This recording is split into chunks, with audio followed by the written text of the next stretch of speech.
네, 불자님들 안녕들 하셨습니까? 네. 오늘은 우리 법안 큰 스님 다음에 이제 주지를 지내셨던 해관 스님의 길입니다. 그래서 이제 아마 새로 나오신 우리 대부분 불자님들이 몇몇 분 빼놓고는 우리 해관 스님을 기억을 하시지도 잘 못하고 또 뵌 적이 없는 분들은 더 모르시겠죠. 지금 이제 우리 불자님들 보시면 왼쪽에 이렇게 이제 영정을 모셔놨는데 저분이 해관 스님이십니다. 지난주에 잠깐 이제 언급을 제가 해드렸었는데, 제가 90년대 말쯤에 제가 한번 이제 학교 다니다가 원각서를 왔었어요. 네, 해관 스님께서 몸이 그때도 좀 편치 않으셨는데, 90년대 말인지 하여튼, 제가 정확하게 기억은 안 났는데, 이 도량을 안내를 쭉 해주셨습니다. 그때 아마 포드에서 나온 큰 말하자면 SUV죠. 좀 낡은 찝차를 가지고 저쪽 지금 법안 스님 사시던 채로 해서 차가 이렇게 들어갈 수가 있어요. 산속으로 쭉에 차로 해서 이 원각사 도량을 한번 전부 이렇게 보여주셨습니다. 이제 그러면서 법안 스님이나 해관 스님의 이제 이쪽에서 하셔야 될 일을 이렇게 말씀을 해주시고 그때에 이렇게 도량 쭉 보여주신 그 길을 제가 언젠가 이제 잔디기계를 가지고 다니면서 보니까 제가 그 길을 딱 깎고 있더라고요. 와, 이런 인연이. 그래서 이제 오늘 해관 스님 이제 길이 되면서 이제 이렇게 쭉 들어보니까 해관 스님이 돌아가시기 전에 미리 좀 예견을 하시지 않았나. 그 길을 계속 다른 분들한테는 안 보여주셨던 것 같은데 저한테는 그렇게 아마 제가 지금 또 풀이 제가 요즘에 바빠서 못 가서 좀 풀이 길었을 텐데 나중에 이제 한번 시간이 되시면 법안 스님 집채로 해서 저 위채로 해서 쭉 올라가시면 차가 다닐 수 있을 정도의 폭으로 해서 길이 쭉 이렇게 돌게 되어 있습니다. 아마 오래되신 불자님도 한 번씩 가보셨을 거예요. 그래서 이 길을 내가 지금 10몇 년째 깎고 있구나. 그래서 해관 스님이 혹시라도 인연이 되면은 이런 법안 큰 스님이나 당신의 그런 일들 생각하고 있던 것들을 해주길 바라는 마음이 있으셨지 않았는가 하는 그런 생각이 문득 들었습니다. 해관 스님은 제가 뵙기도 했지만 굉장히 자상스러우셨어요. 어머니 같으셨고 또 이제 목소리도 조용. 그리고 우리 많은 불자님들의 애경사를 다 챙기시고 자주 오시는 불자님들의 축원은 거의 외우셨대. 축원을 하실 때 안 보고 저는 지금도 모든 불자님들의 축원을 봐야 이제 되는데 거의 자주 오시는 분들의 불자님들의 축원은 안 보고 그냥 바로 다 외우셔서 축원을 하실 정도로 그렇게 하셨던 분이다. 이제 그리고 이제 중요한 것은 지금 현재 지금 이제 원각사가 엄청난 이제 대작불사를 하고 미국에서는 아마 가장 최고의 절, 가장 아름다운 절, 가장 전통적인 절을 우리 대작불사를 하고 있지 않습니까? 그 기반과 토대를 사실 해관 스님과 법안 스님께서 닦지 않으셨으면 우리는 죽었다 깨나도 이런 불사를 할 수가 없습니다. 그러니까 초창기 맨하탄에 계시다가 이 원각사에 오셔서 아주 오르셨다 그래요. 심지어는 법안 스님께서는 뭐 여러 가지 이제 공부도 있었지만 그 스트레스로 병이 다 오셔서 20몇 년을 병을 앓으셨잖아요. 그러니까 그런 물론 이제 거기에는 우리 많은 불자님들의 또 헌신적인 노력과 보시와 봉사와 이런 것들이 다 이 안에 우리 원각사라고 하는 도량에 녹아 있습니다. 이제 어쩌다 한번 오시는 분들은 어떤 그 속까지 들여다 볼 수가 없어서 잘 모르겠지만 그래도 이제 이 원각사를 나의 큰 집이다 이렇게 생각하시는 우리 원각사 뉴욕에 오래 이렇게 인연을 심으신 불자님들은 아마 다 모두가 다 아실 겁니다. 이 두 어른의 그 어떤 노력, 희생, 그분들의 삶이 지금 우리가 현재 앉아 있는 이 도량에 다 투영이 돼 있다는 것을 알아야 됩니다. 그래서 오늘 이제 아마 이 초파일 전에 일주일이나 열흘 전쯤에 이렇게 돌아가셨다는 것만 알고 있었는데 우리 이제 무원양 보살님, 조용상 거사님께서 정확한 날짜를 이제 알려주셨습니다. 그래서 거기에 이제 준해서 일요일에 맞춰서 오늘 추모제를 봉행한다 이제 이렇게 말씀을 드려서 설법 후에 스님 정말 감사합니다. 우리가 지금 원각사 이 도량에 스님의 그 정성, 희생, 모든 삶을 투자하신 이 도량에서 우리가 지금 마음을 닦고 부처님 법을 배우고 또 모든 이 뉴욕 지역의 많은 마음에 힘들어하는 그런 사람들이 지금 스님의 은덕으로 이렇게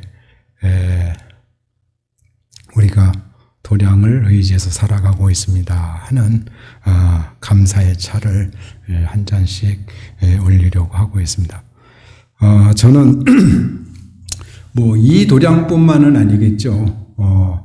한국에 또 각 전 세계에 있는 모든 부처님 도량이 얼마나 많은 사람들의 그 노고와 그 희생 그런 것들이 다 이렇게 녹아 들어가 있지 않겠느냐. 이 미국에서 이제 비영리 단체라 그러죠. 뭐 이제 절도 그렇지만 교회도 그렇고 뭐 모든 종교 단체가 그렇지만 특히 이제 어떤 이익을 위해서가 아니라 우리의 그 맑은 어떤 그런 정신 생활을 위해서 이렇게 많은 사람들이 마음을 쏟아서 일궈낸 그런 곳이 바로 이제 부처님 도량입니다. 이렇게 잘 해놓고 여기가 팍 이렇게 꽉 차게 이렇게 오셔야 되는데 취미생활로 오시는 것 같아. 취미생활. 내 생활에 그냥 이렇게 작은 한 부분. 저는 이제 물론 그 취미생활 정도라도 절에 오면 다행이죠. 절에 오면. 그런데 지금 저희 원각사에 이렇게 등록되어 있는 불자님들이 750세대. 제가 처음 왔을 때는 한 1000여 세대 정도 이렇게 축원 카드 정리를 하고 이제 한국으로 돌아가신 분, 이사 가신 분들 이렇게 정리를 하고 나니까 약간 지금 750세대 정도의 이제 우리 부자님들 가구가 등록이 되어 있습니다. 그러면 최소한 2분씩이라도 절에를 나오신다면은 1400분 정도가 이제 이렇게 나오셔야 되고, 매주는 아니더라도 한 3분의 1 정도는 좀 이렇게 돌아가면서 나오셔야 되지 않나. 근데 이제 법회가 사실 가장 중요하거든요. 왜냐면은 이 법회를 이렇게 정식적인 법회를 통해서 이제 기도도 정식적으로 우리가 할 수가 있고, 공양도 이렇게 또 이렇게 잘해서 올릴 수가 있고, 또 이 이 법회를 통해서 우리의 신행이 이렇게 증장이 됩니다. 근데 이제 물론 여러 가지 이제 상황들이 있겠지만 굉장히 이제 법회가 좀 소홀히 되는 경향이 있지 않나, 그런 생각이 들어갑니다. 그래서 이제 별 다른 일이 없으시면 우리 불자님들은 꼭 법회에 참석을 해서 이제 기도하는 시간 한 35분에 40분, 그리고 설법 듣는 시간 한 45분, 그리고 이제 나머지 한 20분 정도는 따로 이제 또 이렇게 잠깐씩 기도를 하시죠. 일주일에 이 2시간을 이 신행에 투자하는 것이, 물론 일상 우리 생활 속에서 많이들 하시겠죠. 그런데 그 2시간이 나의 정신을 맑게 하고, 이렇게 기도 생활을 이렇게 많이 하시는 분들은 일단 정신적으로 건강을 이게 유지를 할 수가 있습니다. 우리 몸 건강에만 신경을 쓰시는데 정신 건강도 대단히 중요를 합니다. 특히 이제 치매에 걸리지 않는 이런 방법 중에 하나가 이제 기도하고 연불하고, 이제 이렇게 관상연불이나 칭명연불 이런 거를 통해서 우리의 정신을 계속 지속적으로 긴장의 끈을 놓지 않고 이제 유지를 할 수가 있는 것이다. 이렇게 이제 생각을 하시면, 다른 중요한 일도 가장 중요한 일을 이제 우리 신행을 하고 마음을 닦는데 두지 않겠는가 하는 그런 생각이 들어갑니다. 그런 이야기를 저는 가끔 합니다. 아유, 바빠서 못와요, 스님. 아유, 바빠서 부처님 경전 볼 시간 없어요. 근데 이제 저는 영화를 보지 않았지만 강의를 잘 하시는 분들 중에 그런 이야기를, 지금 무엇이 중한디? 이런 말이 있다 그러거든요. 전라도 말로. 곡성이라는 영화에 거기에 주인공이 지금 무엇이 중한디? 이제 연세들 이렇게 드시고 어느 정도 이제 삶을 이렇게 살아오신 분들은 지금 무엇이 중요한가? 지금도 계속 연세를 많이 드셨는데 이렇게 막 친구 만나서 밥 먹고 이렇게 어디 불필요한 이야기 하고 괜히 윈도우 쇼핑한다고 쇼핑하고 이런 데는 시간을 굉장히 많이 투자해요. 그런데 보낼 시간이 지금 없다는 거예요. 내일을 알 수 없는 그런 삶을 우리는 살고 있다. 자, 오늘은 이제 부처님의 생애 중에서 지난 시간에도 이제 말씀을 드렸죠. 부처님 오신 날을 이제 맞이해서 간단하게 요약적으로라도 부처님이 어떤 분이셨는가, 이제 요거에 대해서 좀 이렇게 정리를 해서 좀 말씀을 드리려고 합니다. 이때가 아니면 또 다시 부처님의 생애를 또 이렇게 하기가 조금 그렇죠. 이제 공부해야 될 공부도 많고 하니까. 이제 전통적으로 이제 부처님의 생애를 8가지로 이렇게 분류를 해서 이제 이야기를 합니다. 그래서 우리 아침에 종송을 할 때에도 서가열의 팔상성도 8가지 모습으로 해서 부처님의 삶을 이제 이렇게 조망하는 그런 이제 이야기가 있는. 제일 처음에 이제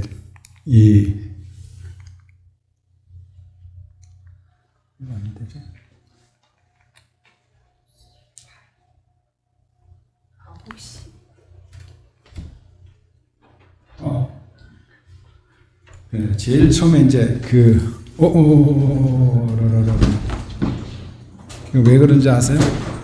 바닥이 저쪽이 내려앉아서 그래, 약간. 예, 금년에 이제 그 부처님 오신 날 우리 초파일 그 포스터를 보면은 이제 코끼리, 부처님 코끼리 위에 그 부처님 타고 내려오시는 그런 이제 그림을 포스터로 했는데 잘 보이시죠?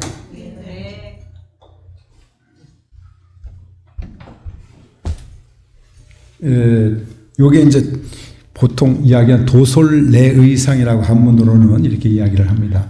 그러니까 이 그림은 이제 서관모니 부처님 어머니 마야 부인이 이런 태몽을 꾸고 사실은 이제 그 아기를 가지셨다 그러죠. 여기에서 그 코끼리 위에 타고 있는 보살의 모습을 이제 하고 이렇게 어머니의 태에 들어가는 꿈을 꾸셨다는데, 하얀 코끼리에 이빨이 6개 달린 이제 그 상아 6개 달린 하얀 코끼리죠. 저 위에 앉아 계신 분이 호명보살이라 그래요. 그러니까 도솔이라는 것은 도솔천을 이야기를 합니다.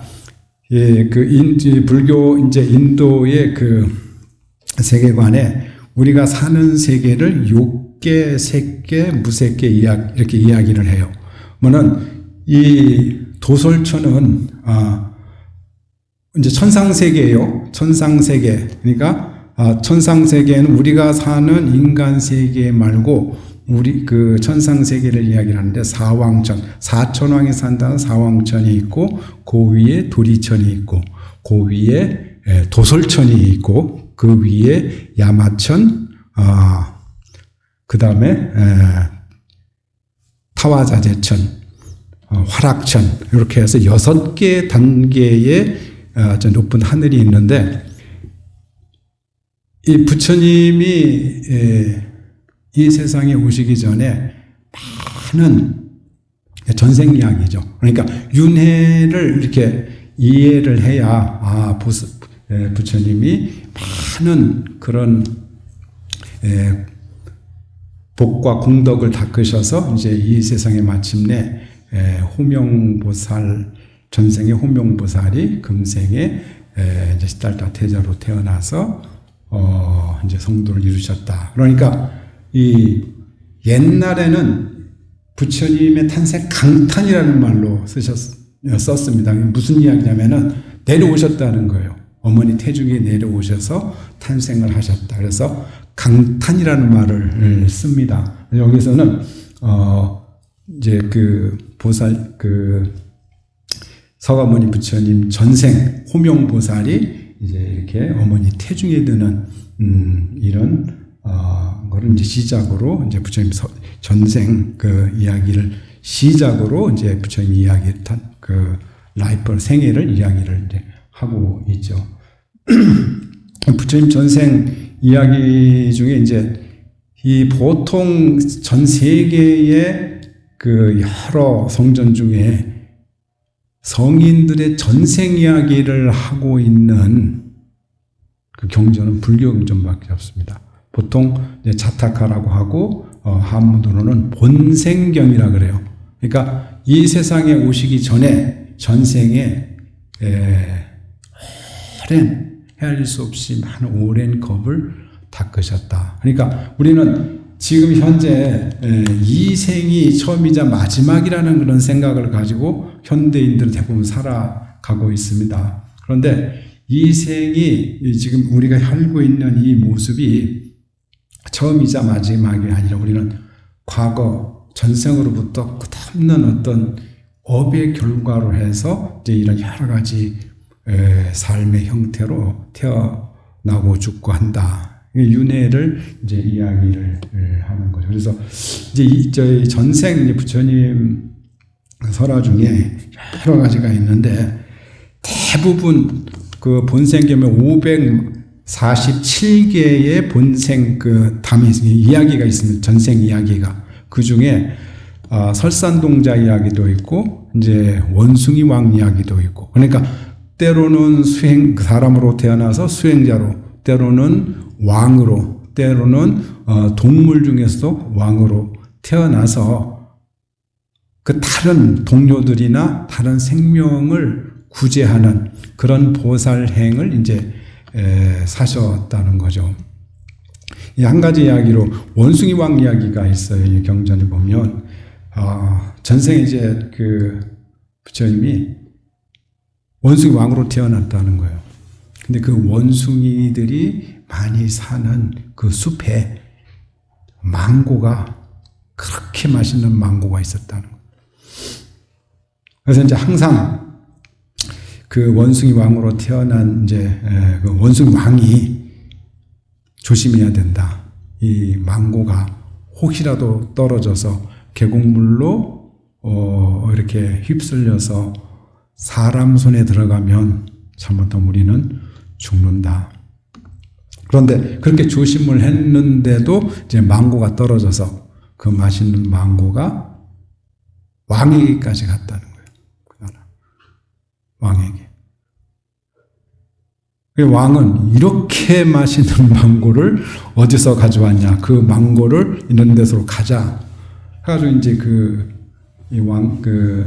원숭이 왕과 그 원숭이들이 있는 그 숲으로 가서 원숭이들이 막 따 먹고 있으니까 그걸 못 먹게 하고 자기가 취하려고 막 원숭이들을 이제 죽이기 시작을 하는 거죠. 그러니까 그때 원숭이 왕이 동료들을 피신시키기 위해서 이제 말하자면 이렇게 이쪽 나무까지와 저쪽 나무까지 줄거리를 잡아야 이게 쉽게 이렇게 갈 수 있기 때문에 이렇게 자기는 희생을 하고 다른 동료들을 살리는 그런 보살행을 했다.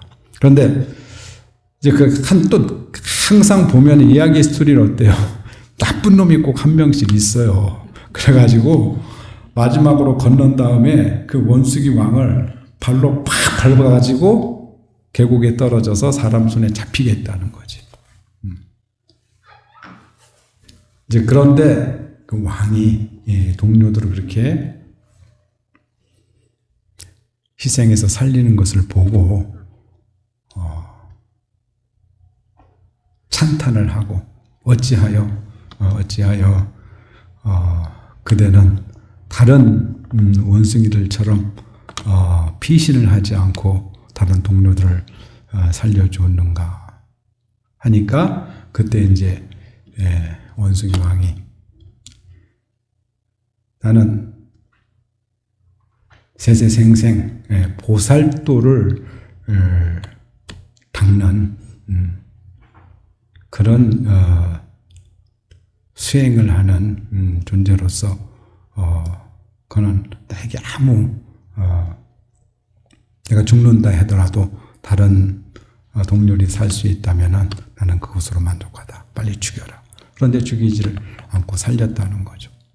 이제 이런 이야기들 또 설산동자 이야기는 과거 전생에 설산에서 수행을 하고 있었다는 거예요. 구도를 하기 위해서 진리를 깨닫기 위해서. 그런데 어느 날 이렇게 수도를 하고 있는데 어디서 한 개송이 들려오더라는 거예요. 그 개송은 이제 우리가 연불에서 많이 하고 있는 재행무상. 존재하는 모든 것은 변한다. 끊임없이 무상하다. 변한다. 이것은 생멸법이다. 변하는 것은 나고 죽는 법이다. 태어나고 죽는 법이다. 이 개송만 딱 듣고선 이제 수행을 하다가 귀가 번쩍 뜨였다는 거죠. 주위를 돌아보니까 아무도 없고 사람을 잡아먹는다는 나찰귀만 있었다는 거죠. 나찰귀. 귀신이죠. 나찰귀신. 그래서 그 나찰귀에게 이러한 개성을 그대가 읊었는가 하니까 나는 잘 모르겠고 지금 배가 고파서 난 정신이 없어서 내가 헛소리한 것 같다. 그러니까 이 설산동자는 그러지 말고 이게 반 토막 정도밖에 안 되는 개성인데 나머지 개성을 일러다오. 나는 지금 배가 고파서 그럴 기운이 없다. 사정사정해서 그럼 그대로 무엇을 먹는가? 나차기가 나는 사람의 살과 피만 먹는다. 이 설산동자가 그러면 내가 그대에게 내 몸을 보시하겠으니까 그 마지막 그 개성을 좀 알려다오. 그거 어떻게 믿겠냐? 내 들려준다면 딴소리 하면 어떡하냐? 이제 뭐 그럴 거잖아요. 다 들었고 난 다음에 도망가 버릴 수도 있지 않을까? 그러면은 내가 맹세하마. 이제 나머지 개성을 일러줬다는 거죠. 생멸, 나고 죽음이 멸하면 나고 태어나고 죽는 것이 소멸을 하면은 이것이 정멸위락이라. 그 열반이 지극히 가장 즐거운 낙이다. 이 개성을 마저 듣고 그것을 이제 말하자면 어디다 바위 같은 데 써놓고서는 그 절벽 위로 진짜 자기가 이제 저기를 해야 되잖아요. 자기 몸을 준다 그랬잖아요. 그러니까 이제 자 내가 절벽 위로 떨어져서 죽을 테니까 내 피와 살을 먹으라고 쫙 떨어지는 순간 그 나찰기가 제석천으로 싹 바뀌어서 가만히 딱 다치지 않게 하고 그 수행자를 설산동자를 찬탄했다는 이제 그런 그 이야기를 했습니다. 그러니까 이 진리와 중생 구제를 위해서 이러한 그 수행과 자비의 삶을 최소한 547번 정도는 사셨다. 이제 경전에서는 그렇게 이야기를 하고 있습니다. 그래서 이 인도의 이제 이런 그 이야기들을 이렇게 보면 이 복과 덕, 이렇게 자꾸 복을 짓고 공덕을 쌓으면 더 높은 하늘로 태어난다는 그런 사상이 있어요. 그러니까 이 외에도 이제 인도에는 33천이라고 하는 그 여러 단계의 그 어떤 하늘에 대한 이야기. 그러니까 하늘이라고 하는 것은 우리 인간이 이렇게 좋은 곳을 추구하는데 가장 이상적인 그런 곳이라는 거죠. 거기에서 이제 부처님은 6계 제3번째인 도설천에 계시다가 이 땅에 이제 오셨다.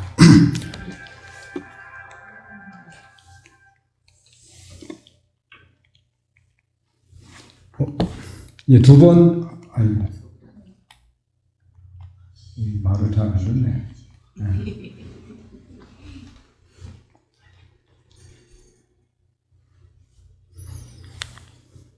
두 번째는 이제 비람강생상으로 부처님이 태어나시는 모습이에요.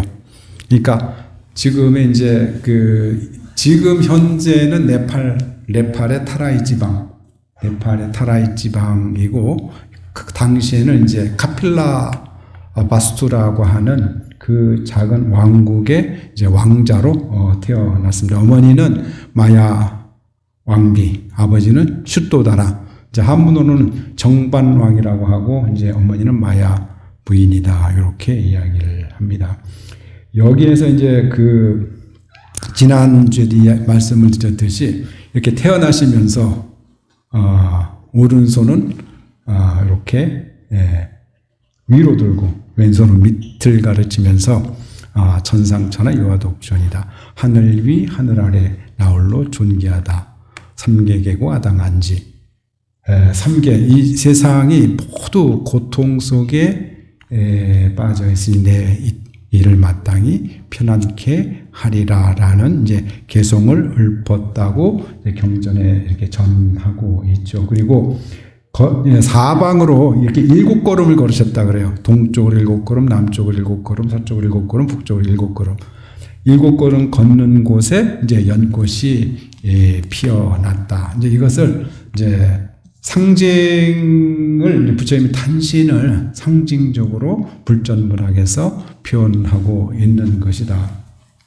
그리고 부처님 이제 마야 왕비가 이 산딸이 돼서 아기를 궁중에서 낳지 않고 친정인 콜리성으로 가다가 콜리성과 카필라의 중간이 이제 룸빈이라고 하는 그런 동산이 있는데 거기에서 이렇게 가는 길 도중에 이제 태어나셨다는 거죠. 이렇게 저 나무는 이제 무수나무다 이렇게 표현을 하고 있고 저 나뭇가지를 붙잡는 순간 제자는 옆구리에서 태어났다. 지난 시간에 말씀드렸듯이 옆구리에서 태어났다는 것은 우협탄생설이라고 해서 전통적으로 이제 인도에서는 이 아리안족이 인도를 침략을 해서 그 인도를 정복한 후에 만들어 놓은 이게 사회 계급 제도가 브라만, 크샤트리아, 바이샤, 수드라 이렇게 사성 계급이 이제 있었다 그러죠. 이 사성 계급에서 수드라는 이제 브라만 신의 발바닥에서 그러니까 노예 계급은 발바닥에서 평민 계급은 허벅지에서 그 다음에 왕과 부사 계급은 옆구리에서 그 다음에 브라만 계급은 브라만 신의 입에서 태어난다. 그러니까 우리 신체에 이렇게 모습을 보면 위에 있을수록 좀 높다는 생각을 가질 수가 있겠죠. 그죠? 입이 가장 높고 그 다음에 옆구리, 허벅지, 발바닥. 그러니까 노예 계급은 태어나면서부터 노예이고 평민 계급은 태어나면서부터 평민 계급, 브라만 계급, 크샤트리아 계급도 태어나면서부터 이런 신분이 정해져 있고 이것을 어길 수가 없습니다. 같은 이 신분 계급 안에서는 이제 결혼 이런 게 가능하지만 신분이 다른 계급끼리는 결혼도 못하고 같이 앉아서 밥도 먹지 못하고 하는 그런 이제 그 신분 차별적 계급 제도가 있었는데 옆구리에서 부처님이 마야 부인의 옆구리에서 태어나셨다는 것은 부처님이 왕 계급이다. 크샤트리아 계급이다. 그리고 7걸음을 걸으셨다는 것은 이 육도 윤회 이제 인도에는 육도 윤회 사상이 있죠. 그래서 육도 윤회로부터 벗어난 그런 가르치신 분이라고 하는 것을 상징적으로 부처님 탄생 이야기에 이제 불전문항에서 표현을 하고 있는 것이다. 그래서 비람강생상은 이렇게 부처님이 강생 내려오셔서 태어나셨다. 강탄, 강생 이제 같은 의미가 되겠죠.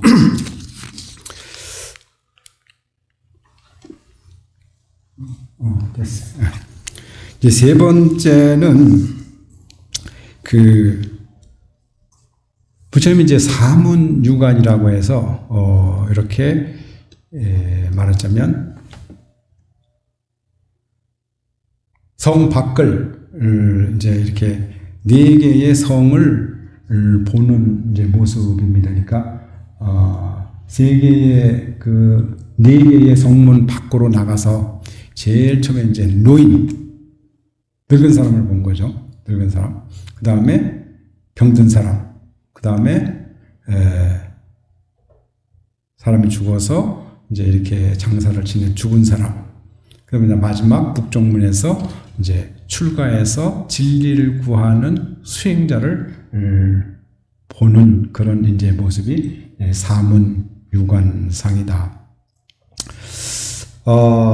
그러니까 부처님 이 사문유관상을 통해서 이제 고타마 이제 시다르타죠. 부처님 원래 이름이 고타마 시다르타인데 이 어렸을 때 아시다라고 하는 그런 이제 말하자면 관상가가 히말라야 산에서 수행을 하다가 말하자면 이렇게 그 카필라성 그쪽에서 아주 이렇게 길상의 징조가 보여서 이제 일부러 내려와서 보니까 진짜 아기가 태어났는데 관상을 유심히 살펴보니까 이게 부처님 상인 거예요. 그러니까 이 아시타라고 하는 선인이 관상을 보기 전에 많은 점성가나 관상을 보는 사람들이 이 아이는 예언을 했다는 거죠. 성장을 하면은 전륜성왕이 되거나 깨달은 성자가 될 것이다. 그러니까 인도에서 전통적으로 이 전륜성왕은 무력을 쓰지 않고 이 세상을 아주 평화롭게 다스리는 이상적인 왕. 그래서 이제 역사적으로 무력을 쓰지 않고 이렇게 정치를 한 왕이 과연 몇이나 될까? 인도에는 그런 전설적인 왕이 이제 있습니다. 전륜성왕 아니면은 이제 깨달은 성자. 근데 이제 아시타선이는 분명히 성자가 될 것이라고 하는 예언을 했다는 거예요. 그래서 갑자기 이 태자 아기를 보자마자 울었다는 거죠. 그러니까 이제 아버지인 왕이 불안했겠죠. 무슨 일이냐. 다른 사람들은 다 너무 훌륭한 왕자가 태어났다고 기뻐하는데 그때는 어째서 우느냐. 아시타라는 선이 다른 게 아니고 나는 이미 나이가 너무 많아서 이 깨달은 성자 부처님의 출현을 보지 못하고 이 세상을 떠날 것이다. 그래서 좀 한탄스러워서 울고 있다 하면서 이제 옆에 있는 그 제자에게 네가 만약에 커서 부처님이 출현하셨다는 말을 들면은 바로 출가를 해서 그분의 제자가 되라라고 이제 예언을 했다 그러죠. 그러니까 이런 예언에 이제 그 다음 이야기로 해서 부처님이 출가를 하게 되는 그 어떤 드라마틱한 계기를 사문유관상에서 이제 볼 수가 있는 거죠. 그러니까 늙은 사람 글쎄 그 당시에 카필라 성에 노인이 하나도 없었을까라는 생각을 해요. 그리고 병든 사람이 진짜 하나도 없었을까 카필성 안에. 물론 이제 그거를 뭐 큰 그런 저기가 아니니까 인위적으로 없애게 할 수도 있겠죠.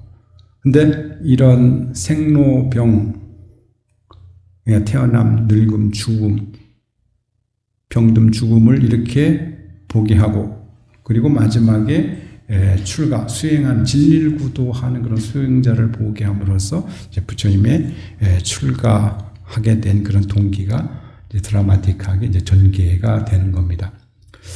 이제 이제 수토다나 왕은 이제 이렇게 사문유가를 하고 난 다음에 계속 성 안에서 말하자면은 좀 우울한 생활을 보냈다는 거죠. 그래서 일찍 결혼을 시켰다 그래요. 보통은 이제 19살에 그 콜리족의 야쇼다라라고 하는 말하자면은 그 당시로 하면 가장 예쁘고 똑똑하고 또 몸가짐이 단정한 그런 야쇼다라. 미스 카필라 바스투 정도 되는 것 같아요. 아니면 미스 콜리. 그 정도 되는 야쇼다라와 이제 결혼을 했죠. 근데 이제 결혼을 하고 난 다음에도 그런 궁중 생활에 그렇게 말하자면 큰 관심을 갖고 살지 않았다고 이제 기록을 하고 있습니다. 그리고 젊은 시절에 이제 부처님이 당시에 최고의 교육을 다 받은 것은 이제 나타나고 있습니다. 예를 들어서 뭐 그 당시에 가장 뛰어난 베다라든지 베다는 모든 그 당시에 교육을 받는 왕족이라는 사람들은 다 배워야 되는 그런 성전이죠. 이제 지금의 힌두교 성전과 같은 겁니다. 그 다음에 이제 통치술이라든지 그 다음에 언어. 그러니까 부처님이 지금 카필라바수도 그쪽 사람이지만 그 당시에 그 큰 마가다라고 하는 큰 나라가 있었고 그 다음에 이제 코살라라고 하는 큰 나라가 있었고 학자들은 이 부처님이 태어나셨던 카필라바수라고 하는 그 나라가 코살라라고 하는 나라의 속국이었다. 그러니까 항상 정치적으로 코살라라고 하는 나라의 이제 정치적 어떤 억압이나 이제 이 압박을 받고 이렇게 사는 그런 작은 부족 국가였다고 이제 이야기를 하고 있습니다. 그래서 아마 이제 그 당시에 이렇게들 이제 이야기들을 많이 하고 있습니다. 이 정치적, 그러니까 작은 나라죠. 아무리 뛰어난 그런 이제 어떤 왕이 된다고 하더라도 이 큰 나라들을 이길 수 없어요. 우리나라가 아무리 지금 현재 엄청난 경제적 성장을 이루고 뭐 모든 면에서 지금 뭐 G7에 이렇게 들어왔다고 해도 미국이나 중국을 이길 수 있을 것 같아요. 큰 나라들을 못 이깁니다. 힘으로 해서 못 이겨요. 그러니까 무력이나 이런 정치적으로는 이길 수 없는 그런 한계적 상황이 부처님 어떤 이렇게 출가의 직접적인 동기가 되지 않았나. 그러니까 이런 무력이나 정치적으로는 이 세상을 이길 수가 없고 이 세상을 평정할 수가 없으니까 진리의 힘으로 해야 되지 않았나 하는 그런 이제 생각도 해볼 수가 있습니다. 그래서 이런 정치적 상황이나 이제 그 당시에 위치해 있는 카필라바스토라고 하는 작은 그 나라의 태자로서 왕위를 잊지 않고 출가의 길을 선택했다는 것은 경전에도 이제 같이 나오지만 학자들은 이거는 도저히 마가다나 코살라 같은 당시의 큰 제국들을 이길 수가 없었다는 거죠. 그래서 이제 부처님은 출가의 길을 선택을 했을 것이다. 이제 이렇게 해석들을 이제 하고 있습니다.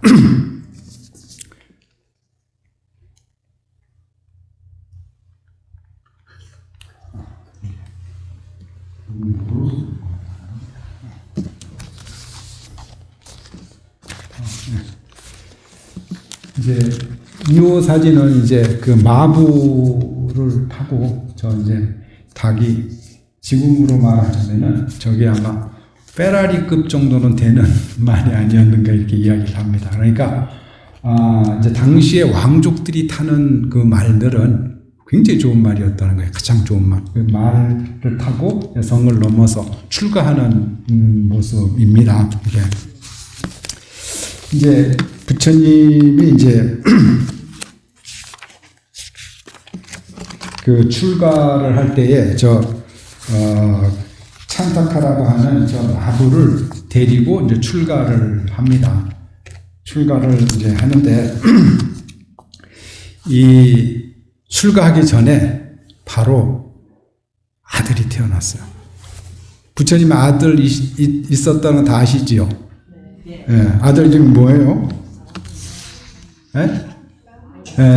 라훌라죠. 라훌라라고 하는 이름은 장애라는 말이래요. 아들이 태어났는데 기뻐하지 않고 아들이 태어났다는 이야기를 듣고 마음속에 늘 이렇게 진리를 찾으러 이제 출가를 하려고 했는데 아들이 태어나서 장애로구나. 그러니까 마음의 장애인 거죠. 그러니까 이렇게 혈육이 하나 더 생김으로 인해서 뭔가 이렇게 하려고 하는 그 일에 마음에 집착이 하나 더 생기는 거잖아요. 우리 불자님도 어디에 가장 마음이 많이 쓰이세요? 살아오시면서 보면 자식 일이잖아요, 그죠?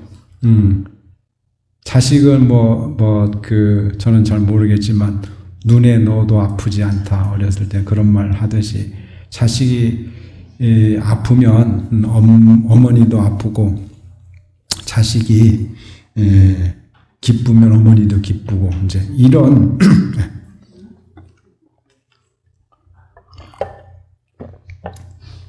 근데 이제 이런 그 집착에 대해서 하나 또 생겼는데도 불구하고 이제 이렇게 출가를 이제 하게 됩니다.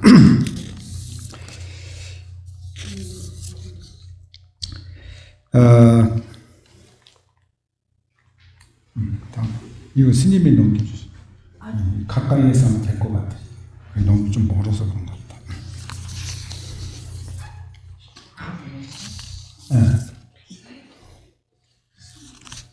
몇 번째? 이 노건정법상까지 가면 안 되지.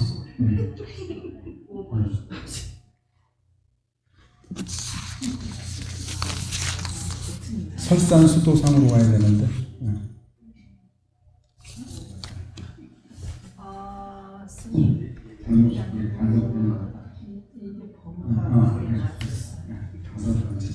이게 이제 그 출가를 해서 설산하면 보통 이제 히말라야 산이죠. 이제 저 인도에 갔을 때 히말라야 산을 보니까 진짜 보통 산하고는 다른 어떤 그 굉장한 힘과 영성이 이렇게 함축되어 있는 것을 이제 제가 비행기 안에서 봤어요. 비행기 안에서. 호텔에서 볼 수 있었는데 여기는 잘 못 보고 비행기 안에서 봤는데 옆에서 이제 이렇게 그러니까 창가에 안 앉고 옆에서 이렇게 앉았는데 좀 사진을 좀 찍으려고 이렇게 하니까 옆에 있는 아가씨가 그냥 화를 내가지고 이제 이렇게 이제 있으니까 나중에 이렇게 보니까 스님이잖아요. 그러니까 아유 미안하다고 하면서 사진 찍으라고 자리를 비켜주더라고요.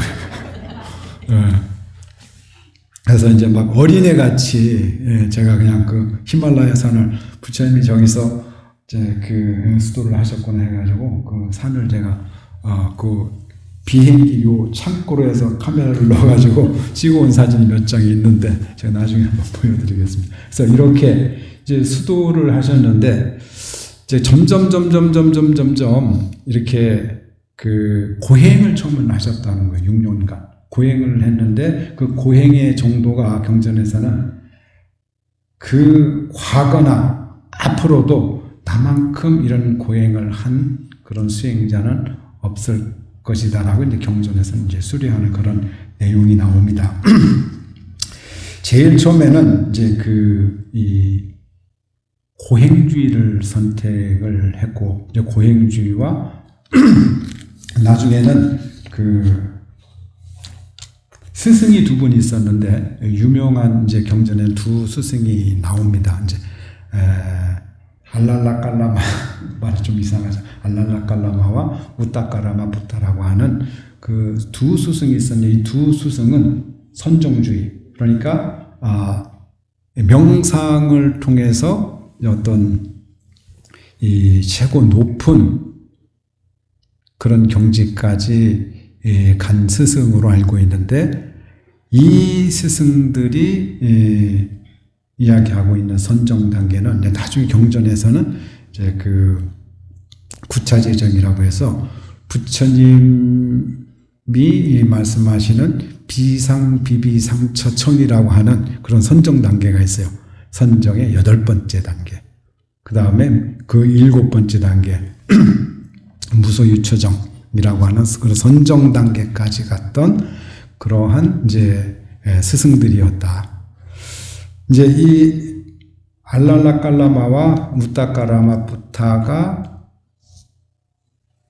도달한 그런 선정의 경지를 얼마 안 가서 이제 바로 수행해서 이르렀다는 거죠. 그런데 그 당시에 이런 선정이 최고의 선정 단계였다고 이렇게 경전에서 전하고 있습니다. 그런데 이제 부처님은 이것보다도 이것은 지금 이 두 스승이 지금 도달한 경지는 선정 단계에 있을 때는 그것이 지극히 편안한 안락한 그런 것을 맛볼 수 있는데 선정에서 깨어나면 다시 일상으로 돌아가는 그런 한계가 있었다는 것을 이제 알죠. 그래서 이 수정주의라고 그러죠. 이 선정주의를 또 버립니다. 그래서 여기서 한 단계 더 나아간 최고의 선정 단계로 해서 부처님 깨달음을 이제 얻으셨다.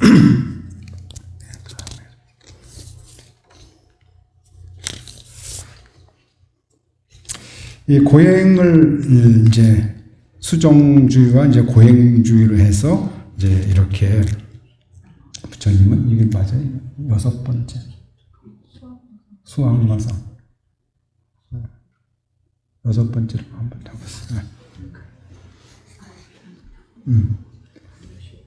여기 보면은 부처님이 선정을 닦으실 때에 막 그 옷을 야샤시하게 입은 이런 이제 그 여인들이 이렇게 막 유혹을 하는, 그리고 이렇게 뭐라 그래, 도깨비라 그러나 귀신이라 그러나 이런 이제 경전에는 마왕 파순이라 그래요. 그러니까 부처님이 진리를 깨닫는 것을 방해하는 그런 것을 이제 이런 그림으로 이제 표현하고 있는데, 이제 말하자면은 그 학자들이 이렇게 다시 재해석을 합니다. 부처님 마음속에 얼마나 고생을 많이 하셨겠어요. 그 수행을 하면서. 그러니까 그 안락한 궁궐의 생활이라든지, 또 이렇게 우리의 그 감각을 즐겁게 하는 어떤 그런 여자라든지, 또 이런 것들이 이제 뭐 여기서 너 왜 그러고 있냐, 궁으로 돌아가면 얼마나 안락하고 평화롭고 쾌락적인 그런 생활을 할 텐데 라는 그런 번뇌의 마음이 일어났지 않았을까. 그런 것을 이제 마왕, 파순, 그리고 춥고 또 이렇게 밤이 되면은 뭐 두렵고 동물들한테 이렇게 공격을 당할 수도 있고, 이러니까 그런 두려움, 그러니까 두려움과 이런 쾌락, 이런 것들이 계속 그 어떤 마음을, 이 수도를 방해하는, 마음을 어지럽히는 그런 것이 있었다는 거죠. 그래서 이제 이런 것들을 이제 그 정진의 힘으로 모두 항복을 받는다. 그러니까 이런 건 모두 극복해냈다는 그런 이제 이야기를 수하, 그러니까 나무 아래에서 항마, 그러니까 이런 유혹들을 전부 항복 받으셨다. 이런 그 그림입니다.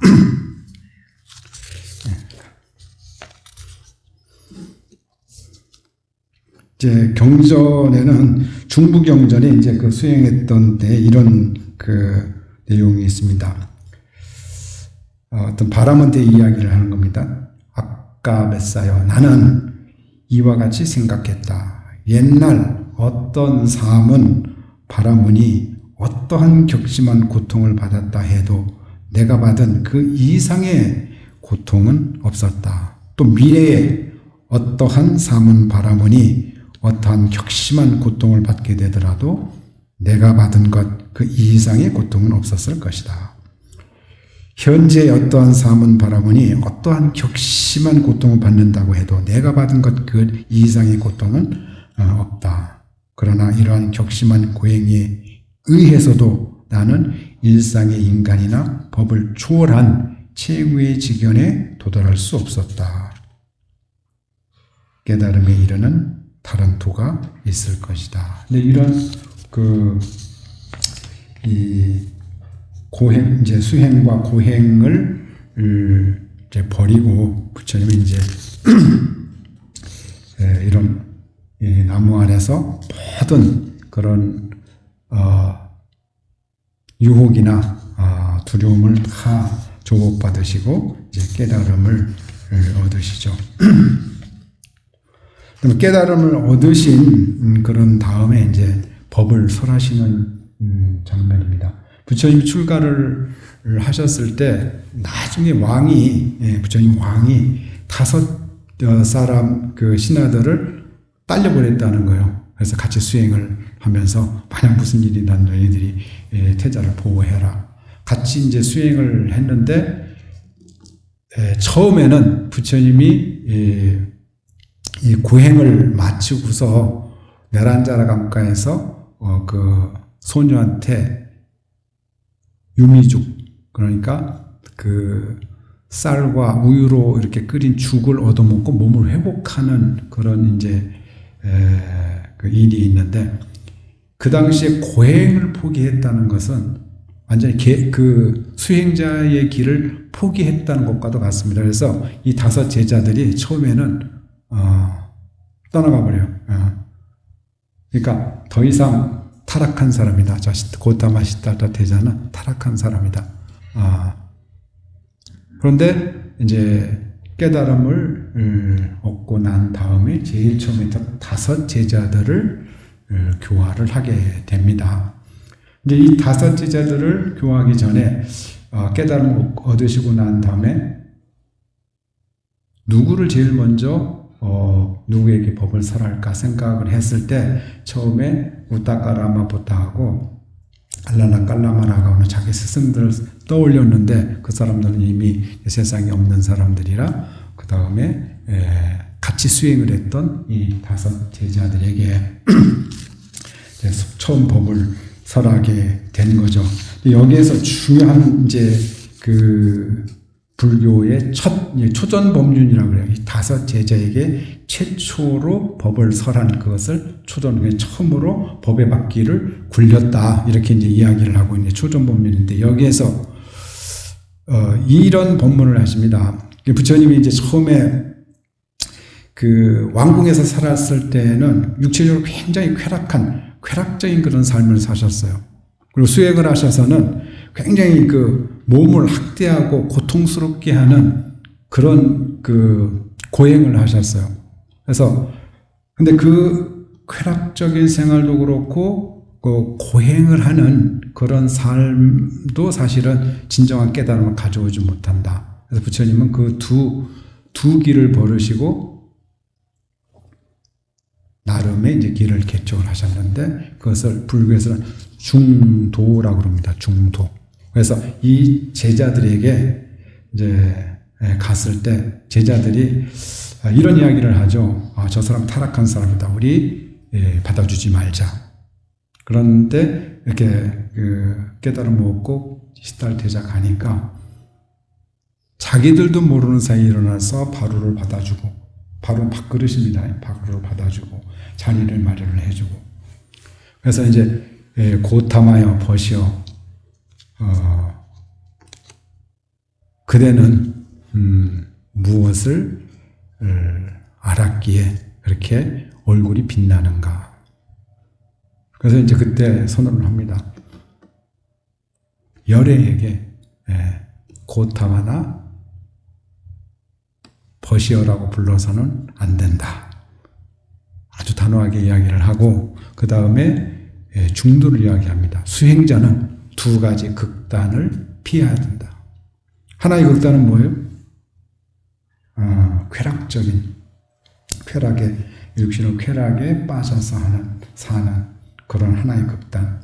또 하나는 몸을 극심하게 고통스럽게 하는 그 2 극단을 피해야 된다고 이제 설법을 하시면서 8가지 사성제 8정도의 첫 설법을 이제 하시게 되죠.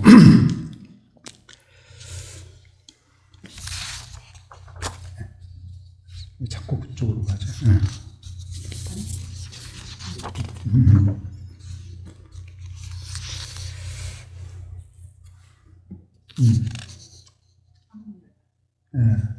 쌍림열반상.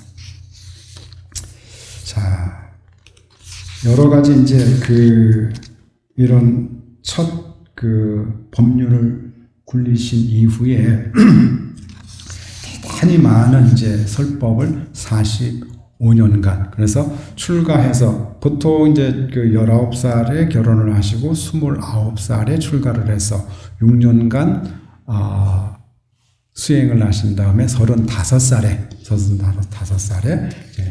성도를 하셔서 그때부터 부처님이라고 이제 불리우죠.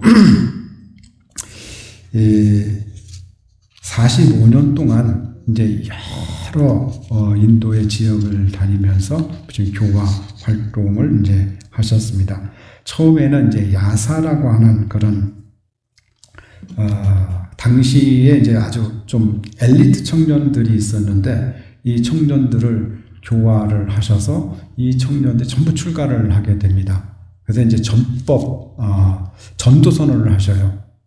어떤 선언을 하시냐면은 여러 수행자들이여 나는 인간을 얽어매는 그런 모든 것에서부터 벗어나서 완전한 자유를 얻었다. 마음이 자유를 얻었다는 거죠. 그대들도 인간의 속박에서 벗어나 자유롭게 되었다. 이제 많은 사람들을 제도하기 위해서 길을 떠나라. 그러나 같은 길을 둘이 함께 가지 말라. 한결같이 훌륭한 법문을 설해서 처음도 좋고 중간도 좋고 나중도 좋은 그러한 법을 사람들에게 들려줘라. 그리고 언제나 깨끗한 생활을 해라. 이 세상에는 때가 묻지 않은 그런 많은 사람들이 있으니 그들이 훌륭한 법문을 듣게 되면은 모두 깨달아 성제의 지위에 오를 것이다. 여기서 두 사람 이상 함께 가지 말라. 함께 같은 길을 가지 말라는 것은 더 많은 사람들에게 법을 전하라는 전도 선언입니다. 그러니까 불교가 이제 부처님이 깨달음을 얻고 나신 다음에 당시에 가장 빠른 그 시간 안에 가장 많은 사람들에게 퍼진 그런 그러니까 종교성이 우리 보통 지금 뭐 현대에 들어와서는 기독교가 엄청난 그런 전도를 한다고 생각을 하지만 이 2600년 전에 이미 부처님이 이런 사상을 가지고 같은 길을 함께 가지 말라는 것은 그만큼 많은 사람들에게 이 법을 전하라는 이야기예요. 이 전도 선언이에요. 우리 불자님도 그렇게 하셔야 돼요. 그래서 이게 이제 이 불교가 이제 인도에서 이제 중국으로 이렇게 우리나라 일본까지 이렇게 전파되는 과정에서 보면 대단히 전도력이 이 전도라는 말도 사실은 이제 불교에서 나간 말이에요. 전법, 전도. 굉장히 빠른 그런 굉장히 강한 그런 힘을 가지고 이제 법이 이렇게 여러 군데로 전해졌다고 이렇게 보시면 됩니다. 그리고 이 출가 수행자들에게 또 이제 이런 설법을 하셨어요. 수행자들이요. 출가해서 이제 법을 설하는 사람. 출가한 사람으로서 법을 설할 때에는, 펼 때에는 남에게 존경받겠다는 생각을 해서는 안 된다. 그리고 남을 도울 줄 모르고 법에 의해서 먹고 살려고 하는 자는 법을 먹는 아기와 같은 거다. 그리고 그대들이 전하는 법을 듣고 사람들은 기뻐할 것이다. 그렇죠. 좋은 법문 들으면은 다 환희의 마음이 이제 이렇게 올라오잖아요. 그럴 때 그대들은 교만해지기 쉽다. 이건 스님들뿐만 아니라 일반 모든 사람들이 조금 아는 것이 있어서 이렇게 이제 아는 것을 줘서 다른 사람 기뻐하면은 우쭐대는 마음, 교만한 마음이 그렇게 일어난다고요. 사람들이 기뻐하는 것을 보고 자기의 공덕처럼 생각을 해서는 안 된다. 그거는 벌써 법을 먹고 사는 아기와 같은 것이다. 그리고 그러므로 법을 갉아먹고 사는 아기와 같이 되지 않도록 항상 마음을 겸손하게 가져야 된다. 그러니까 이제 어찌 보면은 요즘에는 거의 막 자기를 막 내세우고 피하라고 내가 뭐 했다 이렇게 하는 것이 이제 막 그냥 일반화돼 가지고 그렇게 해야 뭔가 이렇게 사람들에게 인정받고 이제 하는 것 같은데 기본적인 이제 그 불교적 어떤 정서 마인드는 겸손해야 된다는 거예요. 우쭐하지 말아라, 교만하지 말아라. 일상생활에서도 우쭐하고 교만하고 자기 잘난 척하고 싫잖아요. 싫죠? 좋아요 그런 사람들? 싫어요.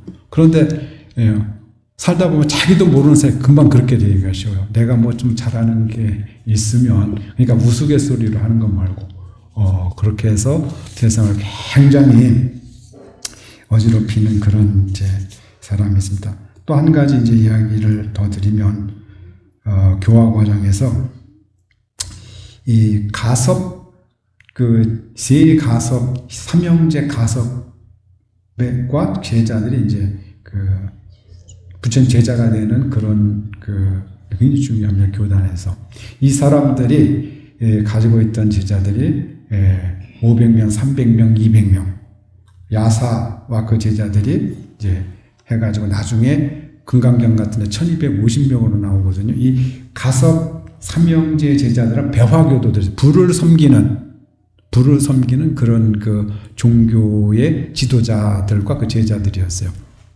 이 제자들을 이제 교화하는데 부처님은 어떤 설법을 하셨냐면은 불을 섬기기 때문에 이런 설법을 하셨습니다. 보라. 모든 것은 지금 이글이글 타오르고 있다. 눈이 타고 있다. 귀가 타고 있다. 형상이 타고 있다. 그 형상을 인식하는 생각도 모두 타고 있다. 그러므로 눈으로 보아서 생기는 즐거움도 괴로움도 모두 타고 있다. 그러니까 불을 섬기는 그런 제자이기 때문에 불에 대한 그런 법문을 하신 거예요. 그러면은 그런 것들은 무엇으로 인해 타고 있는가? 우리들의 탐욕, 우리들의 노여움, 우리들의 어리석음의 불로 인해서 그런 것들이 타고 있다. 수행자들이요, 이것을 바로 보고 사는 사람은 모든 것에 대한 애착이 없어지려. 애착이 없어지면은 그 영원한 안락을 누릴 것이다. 그러니까 불을 타고 있는 불을 소멸하는 그런 법문을 이제 하시는 거죠. 이제 마지막에 이제 저렇게 부처님이 80세가 되셔서 쿠시나카라라고 하는 그 지역에 저희도 이제 그 성지순례 때 거기 가봤는데요.